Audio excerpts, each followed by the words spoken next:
As the winter of 1724 settles over New Haven, the town enters its third year. The cold months bring quiet streets and frozen fields, but not idleness. Plans are already underway to expand the settlement with new homes, a sign that New Haven's foundation is strong enough to grow even through the frost. Each new house means another family, another hand to work the land, and another step toward the town's future. The previous year ended with losses, but not defeat. The trading post is stocked, charcoal, shoes, and potatoes ready for shipment. And before long, a messenger from Derkachi arrives. The deal brings in more than we began the year with, setting New Haven back on the path to profit. Even in the heart of winter, progress continues, with preparations for a second farm and a stone mining camp to fuel the coming smelter. The year ahead promises renewal, growth, and the strength of steady hands.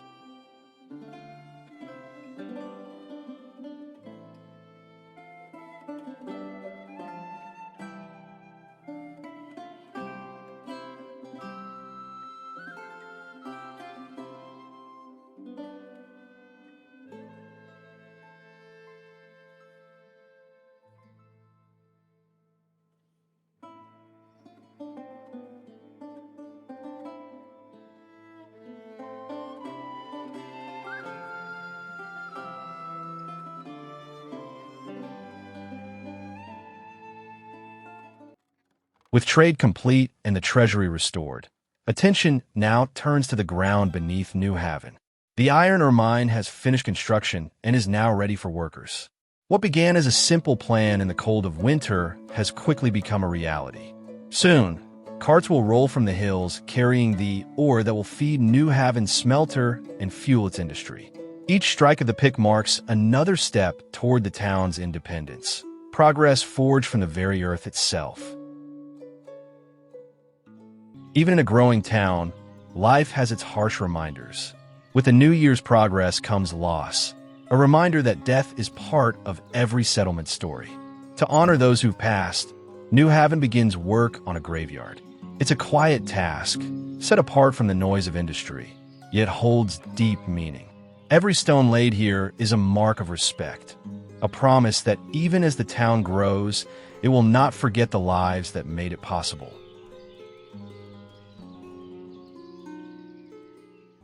As winter gives way to early spring, New Haven's focus turns once again to growth.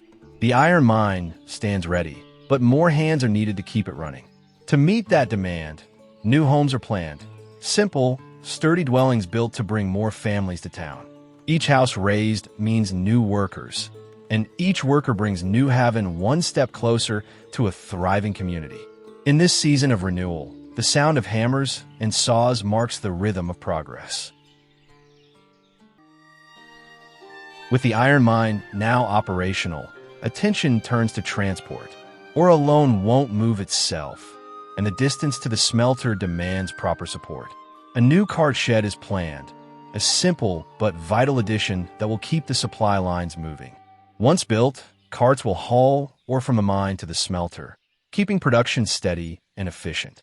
Every piece of New Haven's growing industry depends on the next, each one fitting neatly into the other, like gears beginning to turn.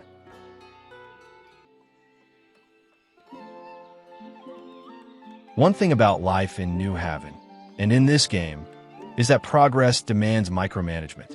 Every worker, every wagon, every pile of goods has its place.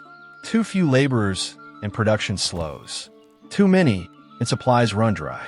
The challenge is finding balance, keeping the town moving like a well-tuned machine where every person and every task fits into the flow of daily life. It wouldn't be a game otherwise. That's what makes it rewarding, the hands-on work, the constant attention to detail. Every success here is earned, not given. And as New Haven grows, each choice, from a worker's wage to the placement of a cart shed, becomes part of the story.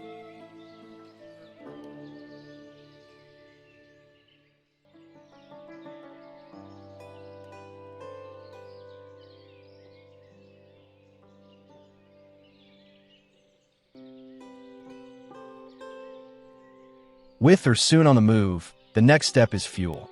The smelter can't run on hope. it needs charcoal. To keep production efficient, a new charcoal pile will be built nearby. The closer it is, the less time laborers spend walking and the more time they spend working. Small decisions like this shape the rhythm of the town, the difference between a settlement that struggles and one that thrives. In New Haven, every path, every building, and every pile of coal has its purpose.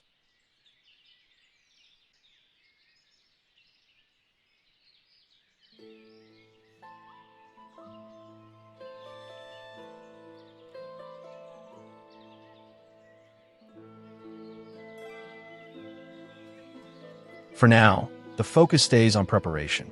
The smelter site remains quiet, its plans still on the table, and the ore continues to stockpile at the mine. A dedicated storage will be placed soon, close enough to keep hauling short once the smelter begins construction. In the meantime, new homes rise and families settle in, ready for the busy months ahead. Every plan here builds on the last, and New Haven's foundation grows stronger with each careful decision.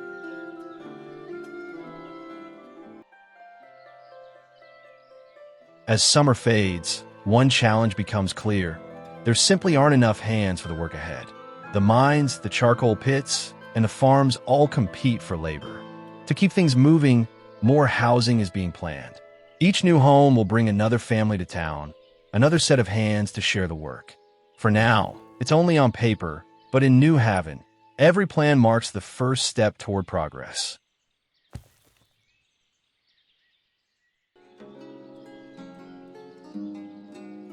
It's time to place our next farm, the foundation of New Haven's growing food and trade network.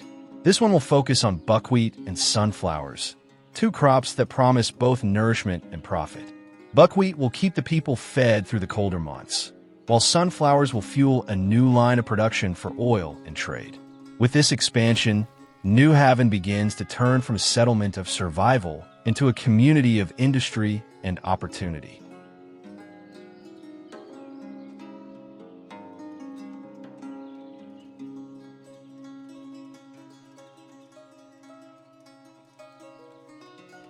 With the second forestry now complete near the smelter site, New Haven's timber supply is secured for the years ahead.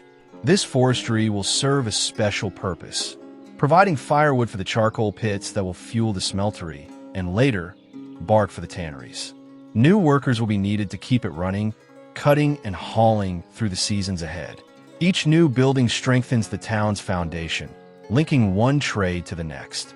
In New Haven, progress builds layer by layer, a living system of people, purpose, and hard work.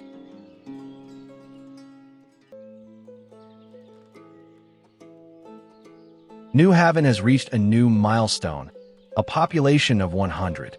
What began as a handful of families by the river has grown into a thriving community. With that growth comes new needs, not just for work or shelter, but for faith and belonging. To meet them, plans are underway for a small chapel. It will stand at the heart of town, a place for reflection, gathering, and hope as New Haven continues to grow.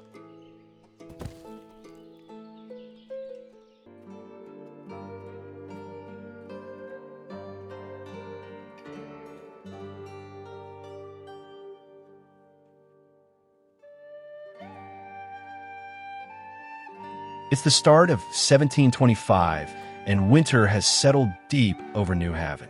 The snow is heavy, the air sharp, but work never stops here. Laborers keep the charcoal pit supplied, carts still roll from the mine, and builders press on where they can. Even in the dead of winter, the town moves forward, quietly, steadily, with the determination that built it. In New Haven, there are no idle seasons, only different kinds of work.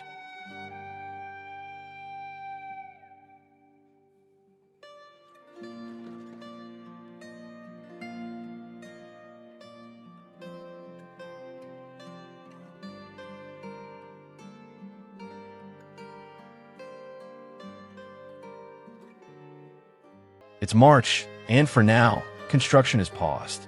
The focus shifts from building to balance, watching supply levels, wages, and the steady rhythm of the town. The sawmills catch up, the stockpiles grow, and life in New Haven continues on its own momentum. Sometimes progress means stepping back, letting the city run, and keeping a careful eye on the pulse of it all.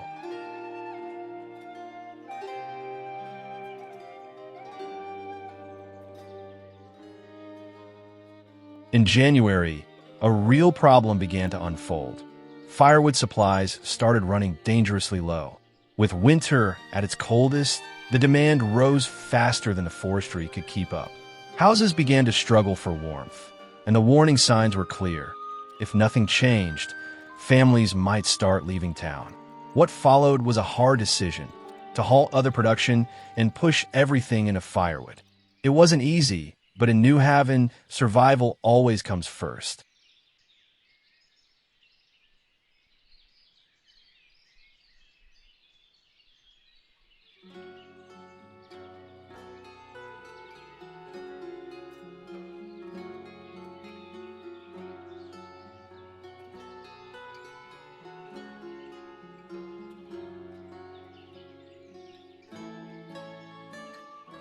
With everything finally back to normal, it's time to get trade moving again. The firewood crisis is behind us, and production has caught up. I've restocked the trading post with 10,000 charcoal, a solid reserve to rebuild our profits when the next messenger arrives. After a tough winter, New Haven is steady once more. The saws hum, the carts roll, and life returns to its usual rhythm.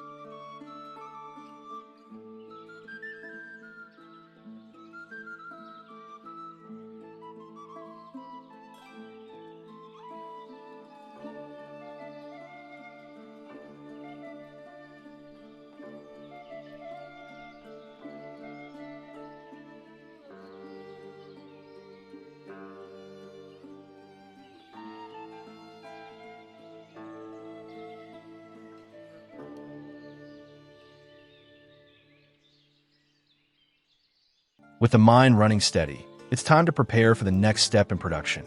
Before any ore can be moved, a proper storage needs to be built near the smelter site. Placement matters. The closer it is, the easier the hauls and the faster the work ahead. For now, it's just planning and marking the spot, but this storage will become the key link between the mine and New Haven's first industry.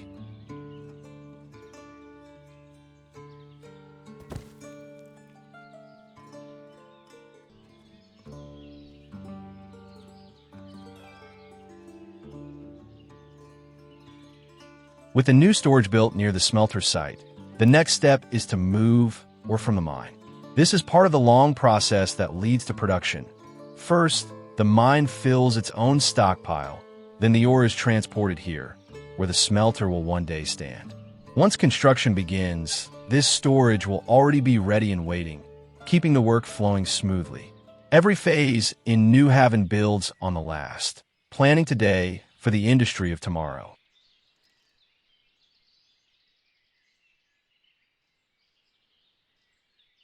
While work continues near the smelter, I've turned my attention back to agriculture. The second farm still needs to be built, but I'm planning ahead. An oil workshop will be placed now, ready for when sunflower crops start coming in. It may be a season or two before it's needed, but having it in place means the town can move straight from harvest to production without delay. In New Haven, planning ahead keeps the pace steady. Every new building laid out before the need truly arrives.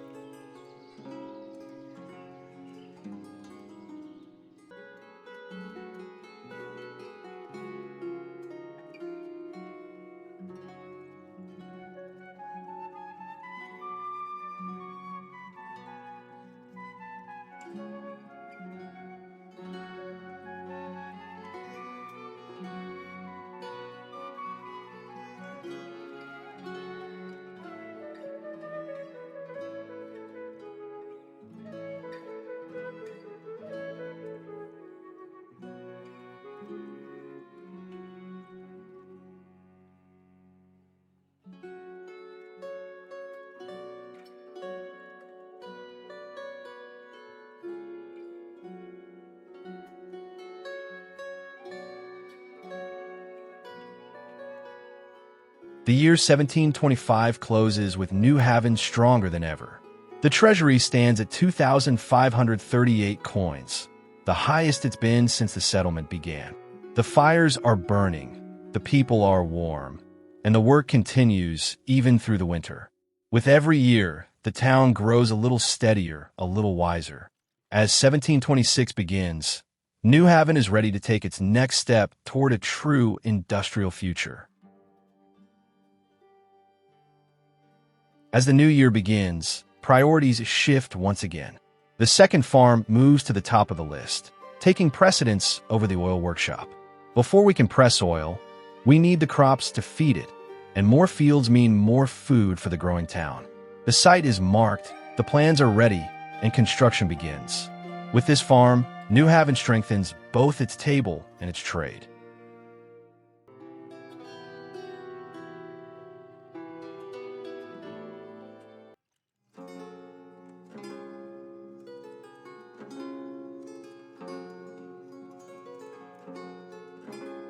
With the second farm now complete, it's time to set up the fields. Like the first farm, this one will run a 3-crop rotation, keeping the soil healthy and the yield steady. The difference here is what will grow: buckwheat and sunflowers. Buckwheat will help feed the town, while sunflowers will support future oil production once the workshop is built. Each new field marks another layer of growth, another step toward a self-sustaining New Haven.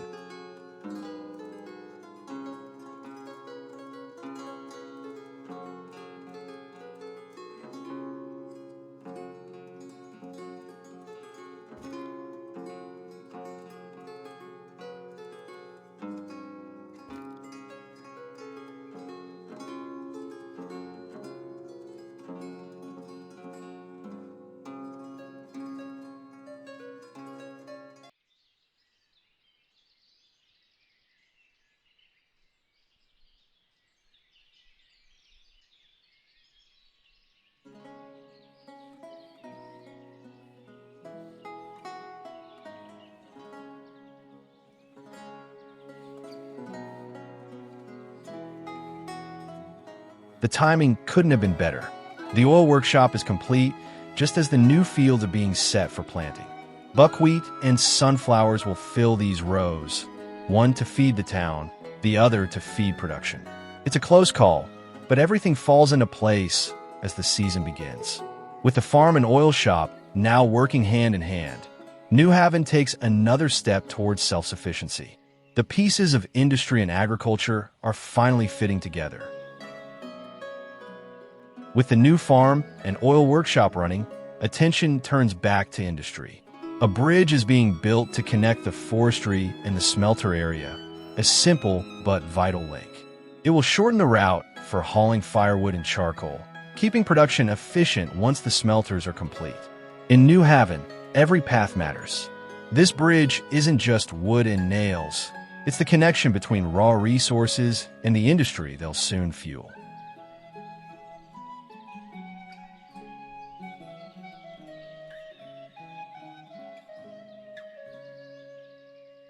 With the bridge completed, everything is finally in place to begin construction on the smelter.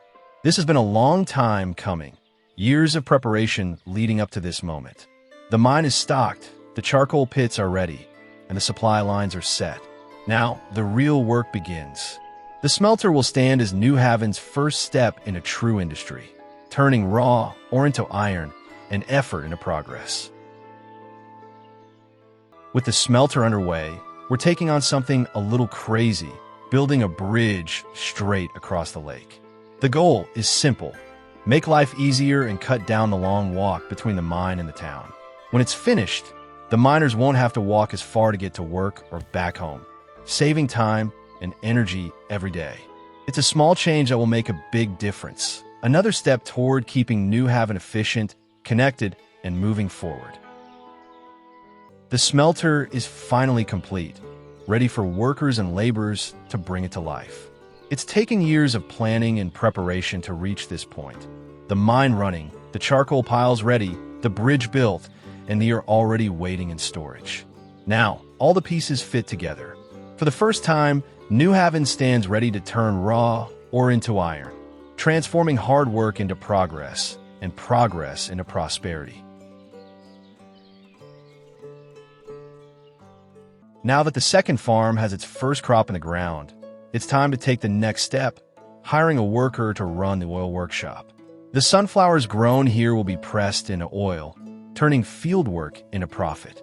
Both hemp oil and sunflower oil are non-perishable food sources, so it's worth saving some for the town and setting the rest out at the market stall. It's a small but important way to keep New Haven supplied, and one more step toward a balanced, self-sustaining economy. To keep things balanced, I've reduced the workforce at the mine. There's already plenty of ore in storage, and the smelter needs the extra hands more. It's all about timing. Mining too far ahead only piles up resources that can't be processed yet. Shifting workers keeps everything moving at the same pace, turning New Haven's industry into a coordinated system instead of scattered effort. One thing that becomes clear this year is just how tight the workforce has become. The smelter can't operate through winter with the river frozen, so I manage the labor seasonally. 2 workers stay on at the smelter and 2 remain in the mine year-round, while 3 are rotated between them. In the winter, those 3 return to the mine. When spring arrives and the river thaws, they move back to the smelter. It's not the most efficient setup, but it saves time and keeps both sides running without delay. In New Haven, that kind of careful planning is what keeps the town alive through the changing seasons. For now, this is just a test. I want to see if the smelter can keep running as the weather turns and make sure everything works as planned.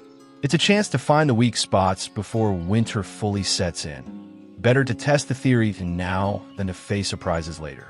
Winter is close, and the goal is simple. Make sure when the thaw comes, New Haven's industry is ready to fire without a hitch. The test didn't go as planned.